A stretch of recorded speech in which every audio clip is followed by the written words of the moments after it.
parameter yang kedua itu disebut dengan porositas atau porosity. Simbolnya adalah N. Ini adalah merupakan perbandingan antara volume pori dibanding dengan volume tanah total. Ini.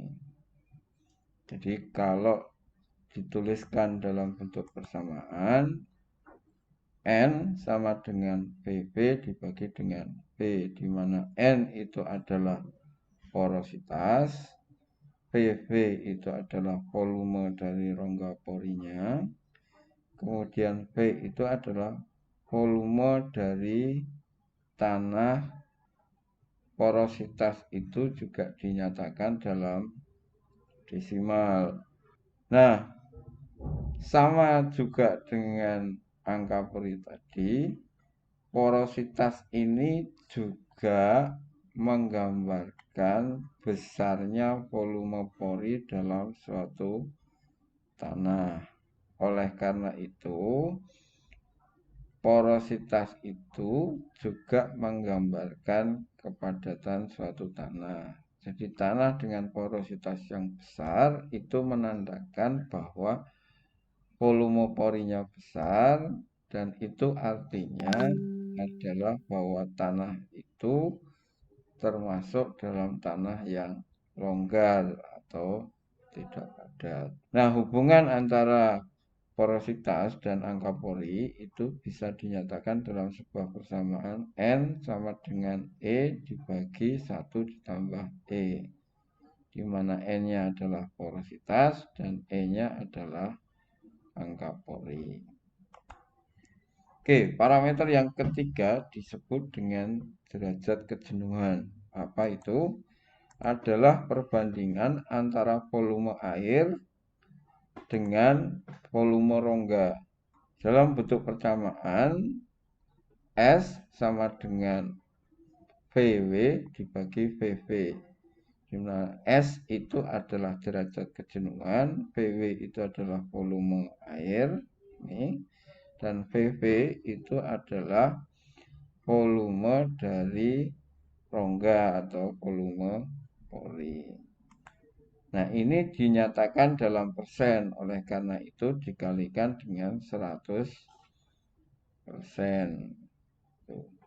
Nah, derajat kejenuhan itu menggambarkan apa? Derajat kejenuhan itu menggambarkan jumlah air yang mengisi rongga pori. Jadi semakin besar derajat kejenuhan, maka jumlah air yang mengisi rongga pori itu semakin besar. Nah, tanah yang dalam kondisi kering itu artinya airnya tidak ada. Nah, ketika airnya tidak ada, maka derajat kejenuhannya adalah 0. Kemudian, kalau seluruh rongga pori itu terisi air, maka derajat kejenuhannya itu menjadi 100%. Karena apa? Karena volume airnya sama dengan volume rongganya. Interval nilai dari derajat kejenuhan itu akan berada di antara 0 sampai 100%. Derajat kejenuhan 0% itu terjadi ketika tanahnya sama sekali tidak mengandung air atau kering, volume airnya sama dengan 0. Derajat kejenuhan 100% terjadi ketika seluruh rongga pori itu terisi oleh air.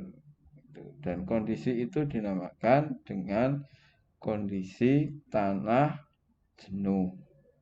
Oke, parameter yang keempat itu disebut dengan kadar air, yaitu perbandingan antara berat air dengan berat butiran padat. Dalam bentuk persamaan, W sama dengan WW dibagi WS, di mana W itu adalah kadar air, WW itu adalah berat dari air, WS ini adalah berat dari butiran padat. Nah, ini juga dinyatakan dalam persen, oleh karenanya dikalikan dengan 100%.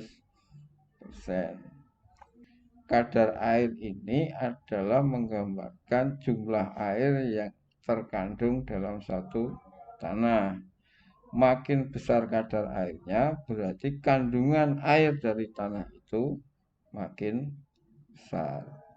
Oke, parameter yang kelima itu adalah berat volume tanah, yaitu perbandingan antara berat tanah total ini dibanding dengan volume tanah total. Dalam bentuk persamaan, gamma sama dengan W dibagi P, di mana gamma itu adalah berat volume tanah, W-nya itu adalah berat tanah total, V-nya itu adalah volume tanah total.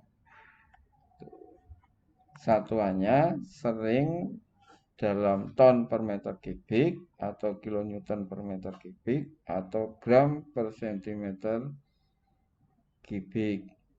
Kadang-kadang juga dinyatakan dalam kilogram per liter. Oke, yang keenam itu parameter yang disebut dengan berat volume kering tanah atau gamma D, yaitu perbandingan antara berat butiran tanah dibagi dengan volume tanah total. Dalam bentuk persamaan, gamma D sama dengan WS dibagi P, di mana WS itu adalah berat dari butiran padatnya, P itu adalah volume tanah total. Satuannya juga sama dengan berat volume tanah tadi, ton per meter kubik, kilonewton per meter kubik, atau gram per sentimeter kubik. Acap kali juga dinyatakan dalam satuan kilogram per liter. Berat volume kering ini menggambarkan seberapa besar komposisi dari butiran tanah dalam suatu tanah. Tuh. Jadi kalau gamma keringnya itu makin besar atau gamma dry-nya atau gamma D-nya makin besar nilainya, itu artinya komposisi butiran-butirannya itu besar dan komposisi atau proporsi dari rongganya itu kecil. Nah, sedangkan rongga yang kecil itu menggambarkan bahwa tanahnya padat. Oleh karena itu, gamma D ini itu juga menggambarkan kepadatan tanah. Jadi makin besar gamma D-nya, maka proporsi atau komposisi dari butiran tanahnya itu makin besar. Dus itu artinya bahwa kepadatannya makin tinggi. Oke, yang keenam itu adalah parameter yang disebut dengan berat volume butiran padat, yaitu perbandingan antara berat butiran tanah dibagi dengan volume butiran tanah. Dalam bentuk persamaan, gamma S sama dengan WS dibagi WS. Gamma S adalah berat volume butiran padat, WS-nya itu adalah berat dari butiran, PS-nya adalah volume dari butiran tanahnya. Satuannya sama ton per meter kubik, kilonewton per meter kubik, atau gram per sentimeter kubik, dan kadang-kadang dinyatakan dalam kilogram per liter. Nah, berat volume butiran padat ini menggambarkan berat butiran padat dari tanah persatuan volume butiran padat. Biasanya makin besar gamma S-nya, maka butirannya itu makin bagus kualitasnya. Jadi misalnya sama-sama tanah pasir, sama-sama butiran pasir, yang gamma S-nya lebih besar, itu menggambarkan bahwa pasirnya lebih kuat, lebih keras. Oke, kemudian yang ketujuh itu disebut dengan berat jenis atau specific gravity. Nah, berat jenis ini adalah perbandingan antara berat volume butiran padat dan berat volume air pada suhu 4 derajat Celcius. Dalam bentuk persamaan, GS sama dengan gamma S dibagi gamma W, di mana GS itu adalah berat jenis, gamma S itu adalah berat volume butiran padat, dan gamma W itu adalah berat volume air. Oke teman-teman, jadi itu beberapa parameter hubungan antara berat dan volume tanah yang itu menggambarkan komposisi atau proporsi dari masing-masing bagian komponen tanah, atau dalam hal ini adalah komposisi atau proporsi dari butiran padat, air, dan juga udaranya. Salah satu hal yang harus teman-teman perhatikan juga ketika kita belajar tentang tanah itu adalah terminologi tentang kondisi tanah. Nah, berkaitan dengan air yang ada di dalam tanah itu ada 3 terminologi. Yang pertama itu yang disebut dengan tanah kering. Nah, tanah kering itu apa? Tanah kering itu adalah tanah di mana jumlah airnya 0 atau tanah tidak memiliki kandungan air, itu disebut dengan tanah kering. Nah, tanah jenuh itu adalah tanah di mana seluruh rongga porinya itu terisi oleh air, itu dinamakan dengan tanah dalam kondisi yang jenuh gitu. Nah, tanah kering karena volume airnya itu sama dengan 0, maka derajat kejenuhannya pasti sama dengan 0. Sedangkan tanah jenuh karena seluruh rongga porinya itu terisi oleh air, maka derajat kejenuhannya selalu 100%. Selanjutnya, berat volume tanah pada saat kondisi jenuh itu disebut dengan berat volume jenuh atau gamma saturated. Berat volume tanah pada saat kondisi kering itu disebut dengan berat volume kering atau gamma K. Kemudian selain kondisi kering dan jenuh, di antara kondisi kering dan jenuh, tanah itu bisa dalam kondisi basah. Artinya apa? Sebagian rongga pori terisi air, sebagian lagi terisi oleh udara. Gitu ya. Oke, sekali lagi, tanah bisa dalam kondisi kering, bisa dalam kondisi basah, dan bisa dalam kondisi jenuh. Gitu. Dalam kondisi basah, berat volumenya kemudian disebut sebagai berat volume basah. Oke, teman-teman, di antara parameter-parameter yang sudah kita sebutkan di atas tadi, itu satu sama lain itu memiliki hubungan.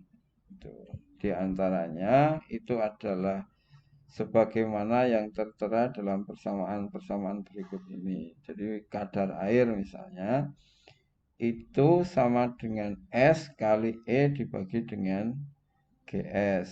Kemudian gamma itu sama dengan gamma W kali dalam kurung GS ditambah S kali E dibagi dengan 1 ditambah E. Kemudian berat volume atau gamma itu juga bisa dinyatakan dalam bentuk lain sebagai gamma sama dengan GS kali gamma W kali dalam kurung 1 ditambah W dibagi 1 plus E. Nah, gamma saturated atau berat volume dalam kondisi jenuh itu bisa dinyatakan dalam gamma sat sama dengan gamma W kali dalam kurung GS ditambah E dibagi 1 ditambah E. Sedangkan berat volume kering atau gamma D itu bisa dinyatakan dalam bentuk gamma D sama dengan gamma W kali GS dibagi 1 ditambah E. Oke, teman-teman, di dalam LMS saya sertakan materi PowerPoint, juga video ini. Itu juga teman-teman nanti bisa lihat di file materi kuliah yang saya upload itu. Nah, di situ di PPT kemudian di materi kuliahnya itu ada contoh soal penyelesaian berkaitan dengan parameter-parameter tanah yang merupakan hubungan antara berat dan volume yang bisa teman-teman pelajari. Saya pikir itu cukup clear dan mudah bagi teman-teman untuk mempelajarinya, sehingga saya tidak perlu menayangkan dalam video ini. Itu ya teman-teman, saya cukupkan sampai di sini. Itu tetap sehat, panjang umur, dan barokah. Terima kasih. Assalamualaikum warahmatullahi wabarakatuh. Salam sejahtera bagi kita semua.